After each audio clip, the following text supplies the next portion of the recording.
Irmãos, abram a Bíblia de vocês no livro de Efésios. Efésios capítulo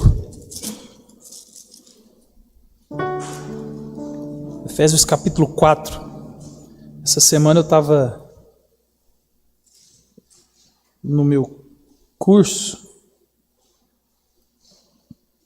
e a gente refletiu sobre esse texto. E eu queria compartilhar com os irmãos estas verdades que sempre devem estar presentes no nosso coração, para que nós venhamos a não esquecer das orientações do nosso Deus. Então, Efésios capítulo 4, dos versos 25 até o verso 32.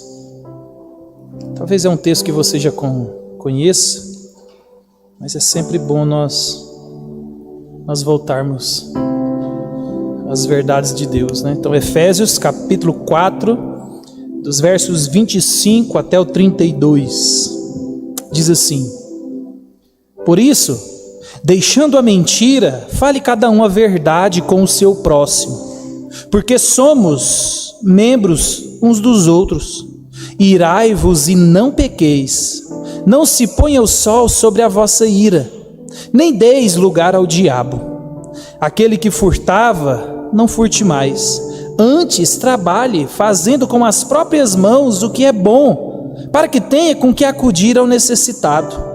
Não saia da vossa boca nenhuma palavra torpe, e sim unicamente a que for boa para edificação, conforme a necessidade, e assim transmita graça aos que ouvem. E não entristeçais o Espírito de Deus, no qual fostes selados para o dia da redenção. Longe de vós toda amargura, cólera, ira, e gritaria e blasfêmias, e bem assim toda malícia. Antes, sede uns para com os outros benignos, compassivos, perdoando-vos uns aos outros, como também em Cristo vos perdoou. Meus irmãos, Paulo aqui, ele, quando vira o capítulo 4 do livro de Efésios, começa a parte prática. Até o capítulo 4 ele vai mostrar as doutrinas, o porquê. A partir do capítulo 4 ele vai mostrar o como fazer. Então ele vai mostrar que nós fomos salvos.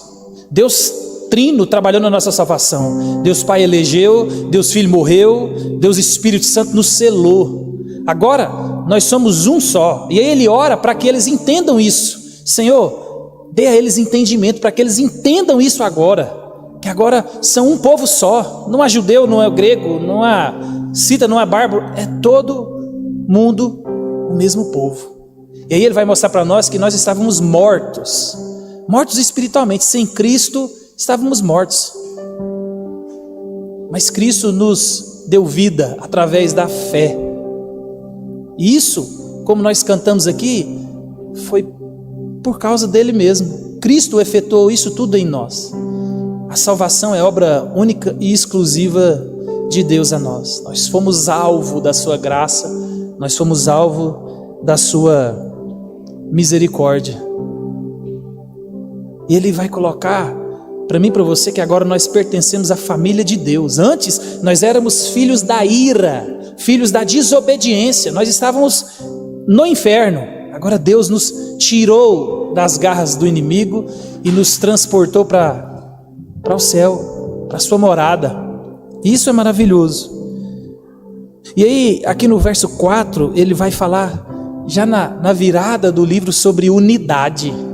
Suportem uns aos outros. Lembra? Unidade, a igreja, ela é uma única coisa só. E ele vai nos chamar à união. Não a uniformidade, mas a unidade. Existe gente de todo quanto é tipo. Existe gente com dons diferentes, com gostos diferentes, personalidades diferentes. Aí Paulo vai dizer, preservem essa união que vocês já têm, que já existe por causa de Cristo. Vocês agora são uma família. Então preserve. Observa, nós não somos responsáveis por criar unidade. Cristo já criou essa unidade quando nos reuniu no seu povo. Nós agora somos chamados a preservar essa unidade. Como? Aí ele vai mostrar para nós, suportando uns aos outros de maneira humilde, sejamos mansos. Então, meus irmãos, depois ele vai mostrar para nós que Deus ele deu dons para a igreja. E aqui ele vai listar no verso 11 do capítulo 4, dons da palavra, dons da área do ensino. Então, apóstolos, profetas, evangelistas, pastores, mestres. Então, são esses dons que mantêm a unidade da igreja. Por quê? São os dons de ensino. São os dons que são relacionados a alguém ensinar a palavra de Deus para você. Sem esses dons aqui, não tinha ensino na igreja. E o ensino, quem é Jesus, o porquê disso tudo, a palavra de Deus, o ensino de Deus, o ensinando todas as coisas que vos tenho dito, como ele diz lá em Mateus 28, é esses dons que são responsáveis na igreja. E aí depois aqui, a partir do verso 17, ele vai mostrar para nós aqui, que nós agora como crentes, como filhos, nós devemos abandonar a velha vida, nos despir do velho homem e nos revestir de Cristo. Nós tirarmos a roupa do pecado e colocar a roupa de santidade, de uma vida que agrada a Deus, porque agora nós somos filhos de Cristo, de Deus, não mais filhos da ira ou filho da desobediência. Então, Paulo aqui, meus irmãos, ele vai mostrando para nós o processo de mudança. Nós éramos assim, agora nós somos assim, e por ser assim, nós devemos viver assim. Então observa, eu vivo como crente, não para ser crente, é porque eu sou crente. Não tem como eu e você produzir um viver cristão sem de fato ter acontecido algo do lado de dentro. Então Paulo aqui vai dizer, agora vocês têm que tirar os velhos hábitos, as velhas práticas, e colocar no lugar disso novos hábitos. Por isso que os versos que nós lemos aqui é agora de maneira mais prática e direta. Que hábitos são esses? Que manias são essas que nós temos que não condiz mais com a condição que nós somos de crente? Que coisas são essas? Eu e você precisamos abandonar. São hábitos que para nós são tão comuns no nosso dia a dia que a gente faz no automático. A gente faz no automático. Tem dia, por exemplo, que eu estou tão acostumado a vir para a igreja de manhã, que eu vou buscar os meninos na escola, eu estando lá em casa, quando eu vejo eu estou aqui na porta da igreja. Aí eu falo, ué, o que eu vim fazer aqui? Eu estou tão acostumado a fazer esse trajeto, e o trajeto da escola eu tenho que passar, e eu passo na rua de trás aqui, mas eu estou tão acostumado, está tão no automático, é um hábito tão, 2 anos para o mesmo lugar, que às vezes eu venho, quando eu estou na porta da igreja, eu estou indo para a escola. Então observa, se eu e você não prestarmos atenção, nós vamos reproduzindo hábitos que não mais nos pertencem, que nos pertenciam. E para que eu e você, meus irmãos, possamos despojar, tirar, largar, abandonar esses velhos hábitos, nós precisamos primeiro identificá-los, examinar, julgar. Por isso que Paulo vai dizer, o Evangelho de Jesus vai dizer, tire primeiro a trave do seu olho, julgue primeiro você, para depois você julgar os outros. Então não é para nós não julgarmos, mas é primeiro julgar nós mesmos. Paulo lá em Coríntios ele vai dizer assim, se vocês julgassem a vocês mesmos, ninguém julgaria vocês. Então, para que eu abandone as velhas práticas, os hábitos pecaminosos, eu tenho que identificar. Como que eu identifico? Examinando.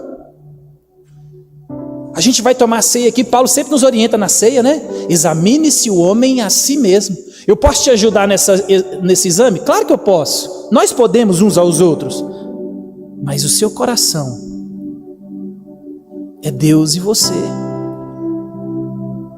É Deus quem revela para você. Você se conhece melhor do que nós. Mas você não se conhece melhor do que Deus te conhece. Mas eu preciso de identificar. E aí eu tenho que julgar essa minha vida, os meus hábitos, a partir da palavra dele. Julgar segundo a reta justiça. Opa, eu sou crente. É aquela ideia que eu e você falamos para os nossos filhos. Ei, aqui em casa não é assim. Você não é filho de todo mundo. A regra aqui em casa é outra. A regra do evangelho é outra. A regra da casa de Deus é outra. A regra para os filhos de Deus são outras. E nós devemos julgar segundo essa regra, segundo esse padrão. Só assim nós vamos começar a identificar esses hábitos que nós temos, mas se eles são pecaminosos ou não. E depois que eu e você começamos a reconhecer esses pecados específicos da nossa vida, nós devemos nos arrepender. Arrependimento é reconhecer que você estava errado, não é sentir que você estava errado, é reconhecer, é aceitar que você pecou, que você peca, que você talvez pratica esse pecado com tanto hábito que ele está incorporado no seu dia a dia, que você não percebe que é um pecado, mas é um pecado. Então você primeiro identifica, depois você se arrepende. E depois de você se arrepender, meus irmãos, você precisa de confessar. Confessar a quem? Primeiro a Deus. Ele é o maior ofendido sempre. E depois, para aquele a quem você deve o pedido de perdão. Primeiro a Deus, que sempre nós ofendemos a Deus, sempre. E depois ao próximo, porque geralmente esses dois estão envolvidos nas nossas ofensas, a Deus e o próximo. E depois, para nós finalizarmos esse processo, nós devemos abandonar. Então primeiro a gente identifica, julgando à luz da palavra, depois a gente se arrepende, depois a gente confessa, e depois a gente abandona, e abandona imediatamente. Então Paulo aqui, ele vai de maneira direta, ele vai mostrar que pecados são esses que nós estamos cometendo e devemos abandonar hoje. Então olhar para esses pecados aqui à luz do evangelho, à luz da nossa vida, e falar, opa, quem está errado sou eu e não a Bíblia. Então ele começa no verso 25, falando primeiro aqui da mentira. É o primeiro pecado que eu e você devemos abandonar. Devemos nos despir, tirar a roupa da mentira e colocar algo no lugar, porque lembra, hábitos eles são substituídos. Se você não substitui o hábito, você volta a fazer. Então eu minto, agora no lugar da mentira eu abandono, eu arrependo, eu confesso e eu falo a verdade, eu me revisto da verdade. A mentira, meus irmãos, é a afirmação contrária aos fatos. A mentira, ela é falada e vivida com o propósito de enganar. E a mentira, ela abrange toda espécie de trapaças. E a gente lembra disso. João vai mostrar para nós, quem é o pai da mentira? É o diabo. A mentira vai mostrar quem é o seu pai. Falsidade, Deus quer tirar isso da nossa vida. Por isso que a nossa palavra é sim, sim, não, não. A nossa vida tem que ser íntegra, a nossa vida tem que ser reta. O que eu sou diante de vocês, eu tenho que ser lá na minha casa, eu tenho que ser com as autoridades, com pessoas que nós julgamos às vezes mais importantes. Eu não posso ser aqui um, ali outro. Não! Isso é viver de maneira falsa, isso é viver uma mentira. Um santo em casa, um santanás, ou um santo na igreja e um santanás em casa. Um santo na igreja e um demônio no trabalho. Isso, meus irmãos, é viver uma mentira. Nós temos que lembrar que Deus é o Pai da verdade. E nós agora, como seus filhos, falamos a verdade, vivemos a verdade, contamos a verdade. Independente do que aconteça, nós sempre falamos a verdade. Quando nós falamos a verdade, Deus trabalha em nós. E quando nós falamos a mentira, o diabo está agindo através de nós. Agente do diabo. Quantos de nós temos trabalhado para o diabo? vivido uma vida falsa, uma vida mentirosa? Será que se as pessoas nos conhecessem no íntimo, eles teriam a mesma avaliação das que conhecem a gente só de conviver, ou só no trabalho, ou distante? Não deve ser assim. Isso é viver de maneira dupla, maneira dividida. O Salmo 119:69 diz assim, os soberbos têm forjado mentiras contra mim, não obstante eu guardo de todo o coração os teus preceitos. Meu irmão, independente se você vive num ambiente onde a mentira é comum, natural, você não. Por isso que você tem que entender quem é você em Cristo, para que você possa viver a verdade, a ponto de, com a verdade, sofrer qualquer tipo de dano. E quando você tenta viver uma vida mentirosa, você tem que cada vez mais se desviando da mentira, até que chega um ponto que você cai na sua própria mentira, porque o mentiroso, ele fala tanta mentira, que chega um ponto que ele não sabe mais como que ele sai da situação. Você já deve ter visto situações assim. Por isso que nós somos chamados a viver na verdade. Paulo aqui, ele vai chamar a mim e a você para preservar a unidade da paz, o vínculo do relacionamento. Que relacionamento é esse? Todos os relacionamentos. Como que nós vamos manter um relacionamento entre marido e mulher, entre amigos, entre pastor e igreja, entre igreja e igreja, se a gente vive uma mentira, se a gente fala mentira, se a gente tem duas caras? Como que isso acontece? A comunhão, o relacionamento, ele é edificado na confiança. O relacionamento entre marido e mulher, entre pais e filhos, entre famílias, entre igreja, ele é edificado na confiança. E a confiança, ela é construída na verdade. A falsidade não, ela subverte a comunhão. Mas a verdade, ela fortalece. Tanto que é bom, tanto que é gostoso nós podemos orar a Deus sabendo que é verdade que Ele nos escuta, sabendo que é verdade que Ele tem poder para resolver os nossos problemas.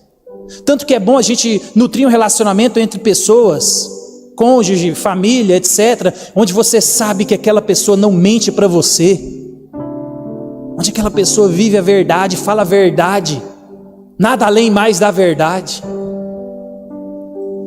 Mesmo que isso doa, porque a verdade dói às vezes, mas é gostoso, porque a verdade cura, a verdade trata, a verdade sara, enquanto a mentira, ela vai aumentando a infecção a ponto de, às vezes, matar a pessoa, matar o relacionamento por causa da falsidade, por causa da mentira. Quem mente é filho do diabo, lembre-se disso. Por isso que eu sempre vou continuar dizendo aqui, o dia que você converteu, não foi o dia que você levantou a mão, não foi talvez o dia que você batizou, foi o dia que você largou a mentira e começou a falar a verdade, foi o dia que você abandonou os velhos hábitos de gente que não conhecia a Deus e começou a viver. É nesse dia que você começou a converter de fato, porque enquanto a nossa conversão só é da boca para fora, ela é falsa. E a palavra de Deus está aqui para nos alertar, e Paulo também está querendo nos mostrar isso. Vivam a verdade.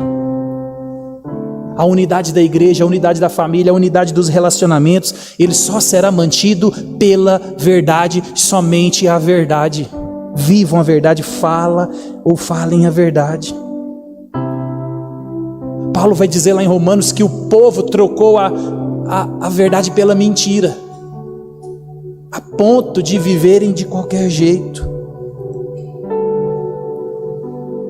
O primeiro pecado fulminante no Novo Testamento que Deus mandou matar, literalmente, foi Ananias e Safira, porque mentiram ao Espírito Santo. Meus irmãos, é assim que Deus trata a mentira. Deus odeia a mentira, Ele é o Deus da verdade. Nós devemos identificar esses traços na nossa vida.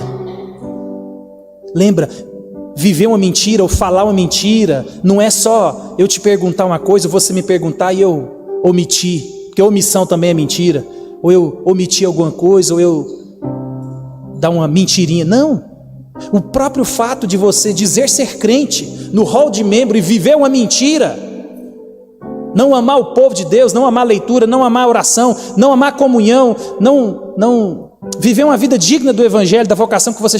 Isso é falsidade, isso é mentira. E Deus abomina essas coisas. E aqui nós somos chamados a abandonar a mentira, despojar da falsidade e nos revestir da verdade. Nós fomos ligados de uma maneira íntima, que é Cristo Jesus. Eu e você, nós falamos a verdade um com o outro. Em segundo lugar aqui, Paulo vai mostrar outro aspecto de nossa vida que nós devemos abandonar. Versos 26 e 27. Irai-vos e não pequeis, não se ponha o sol sobre a vossa ira, nem deis lugar ao diabo. Meu irmão, você nunca fez um convite formal ao diabo. Nunca. Ô diabo, eu gostaria que você fosse lá em casa almoçar. Domingo que vem eu vou receber minha família secreta. Eu queria tanto que você fosse lá em casa também, diabo. Você não faz isso. E eu vou dizer, ele nem entrou na listinha, viu? O diabo não entrou não. Mas talvez nós temos convivido com o diabo dentro das nossas casas. Porque toda vez que você comete ira pecaminosa e não trata desse pecado, você está dando espaço para o diabo. Você já viu aquelas pessoas que são igual Ferrari? Eles vão de 0 a 100 em 2 segundos.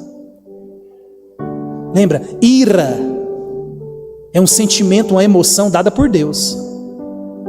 Por isso que existe ira santa. O Senhor irou de maneira santa, foi lá no templo, chicoteou todo mundo, porque, lembra, ele estava defendendo a casa do Pai. Então a ira é uma emoção que Deus coloca em mim e em você para despertar, é um alerta, é o painel vermelho do carro. Tem um problema, resolva. Quando eu e você iramos, nós devemos pegar essa emoção e canalizar para uma ação que agrada a Deus, não uma ação pecaminosa, não uma ação destrutiva. Porque quando nós iramos com ira pecaminosa, nós estamos convidando o diabo, participe da minha vida. Paulo aqui, ele diz que a nossa ira ou nossa raiva, ela deve estar livre de 3 coisas. E aí ele vai dizer, não pequeis, que é o pecado. Devemos nos assegurar que a nossa vida e que a nossa raiva esteja livre do orgulho, de desrespeito, da malícia ou do espírito vingativo. Meus irmãos, às vezes nós somos belas pessoas até pisar no nosso calo, até alguém falar o que eu não quero, até alguém falar verdades para mim, e aí a gente vai para cima com tudo, igual um touro indomável. Isso é pecado, Deus abomina isso. Lembra, o fruto do Espírito é domínio próprio.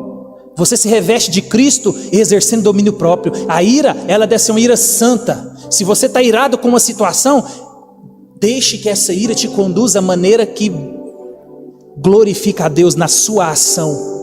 Que a sua reação glorifique o nome de Cristo. Que a sua reação seja compatível com o seu Pai, com o Espírito que habita em você. Aí ele vai dizer assim, não se ponha o sol sobre a sua ira. Falta de perdão. Paulo aqui está falando assim, não demore para resolver os seus problemas.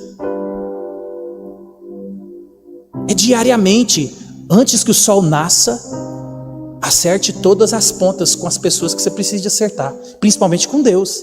Aqui é literal, não deixe o sol ou o dia acabar sem você acertar todas as suas pendências. Porque se você não fizer assim, meus irmãos, a falta de perdão, ela vai criando em nós raiz de amargura. E aquele negocinho que era superficial, ela vai cravejando no nosso coração e ela vai produzindo em nós raízes profundas. E aí Hebreus vai dizer que a raiz de amargura, ela é tão enraizada que ela contamina os outros. Aí você está tão amargurado, tão ferido, que você fere outros ou destila o seu veneno naturalmente com os outros. E aí ele vai dizer, não deis lugar ao diabo. Então essa falta de vigilância, essa falta de observância nessas coisas é dar lugar ao diabo. Quando você ira de maneira pecaminosa, quando você não pede perdão, quando você fica amargurado, quando você não acerta as suas pendências de maneira rápida e direta, você está dando lugar ao diabo. você está dando espaço para que o diabo ganhe na sua vida. E lembra, o diabo anda ao nosso derredor, procurando uma brecha para tragar. Imagina, você está cercado, e o diabo ele anda em volta dessa cerca. E quando você vive de maneira assim, é como se cada vez que você fizesse essas coisas e repetisse essas coisas, você ia tirando os muros de proteção, até que o leão te pega. Isso é uma realidade. Eu e você devemos ser vigilantes. Caim, ele não foi vigilante, e a gente sabe o que aconteceu com Caim. Deus falou para ele: Caim, se você começar de novo, se você fizer direito, eu aceito. Mas não, ele foi e matou o irmão. E a nossa ira, ela deve ser eliminada com perdão, perdão sincero e perdão intencional. A ira, meus irmãos, que explode, ou a ira que fica armazenada, ela cria raízes. E aí o diabo ganha espaço para que ele haja na sua vida. E aí a sua amargura vai contaminar outras pessoas. Paulo aqui continua no verso 28. Aquele que furtava, não furte mais, antes trabalhe fazendo com as próprias mãos o que é bom, para que tenha o que acudir o necessitado. O roubo aqui, meus irmãos, inclui toda sorte de desonestidade. Toda sorte. Tudo que você fizer para tirar 1 quilo, tirar 1 metro, colocar 1 metro, colocar 1 quilo, tirar uma folha, tudo, qualquer tipo de manobra que você fizer que não seja compatível com a verdade, é roubo. Tudo aquilo que não te pertence, se você mexer, é roubo. Qualquer coisa, peso, salários, trabalho, imposto, dízimo, etc, etc. Tudo aquilo que tem um padrão, e o certo é esse, a Bíblia diz é assim, não faça isso ou faça aquilo, e eu e você desviamos da rota. Isso não é bom. Eu que já trabalhei na repartição público federal, a gente tinha uma consciência na época de, é meu também, eu pago imposto. Então, às vezes a gente imprimia trabalho de escola lá, às vezes a gente levava coisas de lá. Isso aqui é meu. Não, é roubo. Literalmente, eu roubava. Mas a minha consciência impura não me acusava. Eu achava no direito de roubar aquilo que não era meu, porque é do governo. Se é do governo é público, se é público é meu. Não, não é meu. Então observa, pequenas coisas que nós fazemos, isso é pecado. Nós temos um ditado que é antigo, né? Achado não é roubado. É roubado. Se não é seu, deixa lá. Achado é roubado, porque não é seu, deixa lá. Não, mas é porque... Não! Por que nos países desenvolvidos de primeiro mundo, se você deixar uma carteira, um cartão de crédito ou qualquer outro objeto, ele fica lá? Porque eles entendem o conceito. Não é meu. Tem alguém que é responsável. E ele coleta isso aqui e leva para o lugar de destino. Mas eu não sou responsável por isso. E tem dono. Às vezes o dono volta aqui e vai estar aqui. Então observa, nós somos contaminados pelo mundo de que achado não é roubado. E a gente rouba. Então nós devemos trabalhar. Para quê? Com 2 finalidades. Para nos manter e abençoar os outros. O trabalho serve para isso, meus irmãos, para te manter e os uns aos outros. A gente pode usufruir daquilo que Deus tem nos dado, mas lembra, o seu salário, o seu ganho, ele deve ser dividido com uns aos outros. Aí aquele que Deus deu mais, tem que ajudar mais. É padrão de proporcionalidade. Quem que ajuda mais? Quem tem mais. Essa é a dinâmica. Por isso que eu vejo muita gente querendo ficar rica e ganhando dinheiro e não tem um coração generoso. E aí talvez Deus coloca numa condição de bênção material, e essa bênção não é bênção, é uma maldição, porque ela faz te condenar em vez de te abençoar. Então é uns aos outros. Lembra? Paulo está falando aqui, uns aos outros, vocês agora são uma família. Família ajuda um ao outro. É assim, simples assim. E nos versos 29 e 30, Paulo vai falar de outras coisas que são mais comuns, né? Não saia da vossa boca nenhuma palavra torpe, sim, unicamente que for boa, edificante, conforme a necessidade, e assim transmita graça aos que ouvem. E não entristeçais o Espírito de Deus, no qual fostes selados para o dia da redenção. Paulo aqui, meus irmãos, ele aponta para nós que as palavras inconvenientes são proibidas, e são proibidas por dois motivos.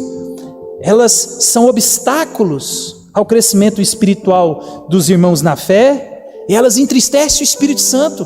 Então, o jeito que eu falo importa, as coisas que saem da minha boca importam, as palavras podem gerar vida, comunicar vida, bênção, ou podem comunicar maldição. E a maneira que eu me profiro com qualquer pessoa, eu talvez estou impedindo esse crescimento espiritual dos irmãos. E eu entristeço o Espírito que habita em mim.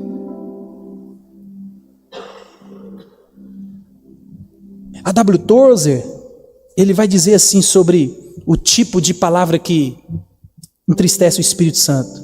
O Espírito Santo é uma pessoa viva e deve ser tratada como tal. Nunca devemos pensar nele como uma energia cega, nem como uma força impessoal. Ele ouve, vê, sente como qualquer outra pessoa. Podemos agradá-lo ou entristecê-lo. Ele responde ao nosso tímido esforço por conhecê-lo e virá ao nosso encontro no meio da caminhada. Então, cada vez, meus irmãos, que eu e você fazemos algo contrário à palavra de Deus, nós estamos entristecendo o Espírito. Tiago disse: aquele que sabe fazer o bem, conhece a verdade e não faz, nisso está pecando. Quando eu e você decidimos de maneira deliberada, intencional e contra a palavra de Deus, nós entristecemos o Espírito de Deus que habita em nós. E aqui, por último, aqui Paulo vai falar sobre essa amargura. No verso 31 e 32, longe de vós toda amargura e cólera, e ira, e gritaria e blasfêmias, e bem assim toda malícia. Antes, sede uns para com os outros benignos, compassivos, perdoando-vos uns aos outros, como também Cristo vos perdoou. Meus irmãos, nós devemos abandonar a amargura. A amargura só cura com perdão.